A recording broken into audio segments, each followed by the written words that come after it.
বাংলাদেশের আকাশে পবিত্র মহরম মাসের চাঁদ দেখা গেছে। এর মধ্য দিয়ে শুরু হয়েছে ১৪৪৮ হিজরি সনের নতুন বছর। জাতীয় চাঁদ দেখা কমিটির সিদ্ধান্ত অনুযায়ী ১৭ জুন থেকে শুরু হয়েছে ১৪৪৮ হিজরি সনের গণনা।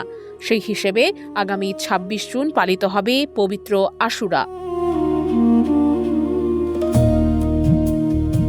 ইসলামী বর্ষপঞ্জি বা হিজরি ক্যালেন্ডার চাঁদের গতির উপর ভিত্তি করে তৈরি হয়। একটি হিজরি বছর ৩৫৪ বা ৩৫৫ দিনের হয়, যা গ্রেগরিয়ান বছরের তুলনায় প্রায় ১০ থেকে ১১ দিন কম। এ কারণেই রমজান, ঈদ কিংবা হজের সময় প্রতি বছর কিছুটা করে এগিয়ে আসে।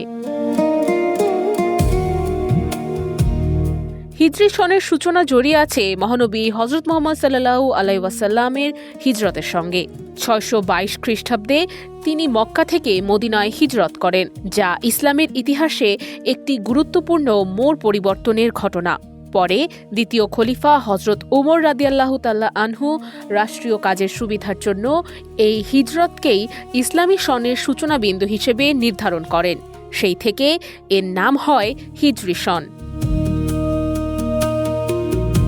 ইসলামী ক্যালেন্ডারের প্রথম মাস মহরম। এটি ইসলামের ৪টি সম্মানিত মাসের একটি। এই মাসে ইবাদত বন্দেগী ও নফল রোজার বিশেষ ফজিলতের কথা উল্লেখ রয়েছে।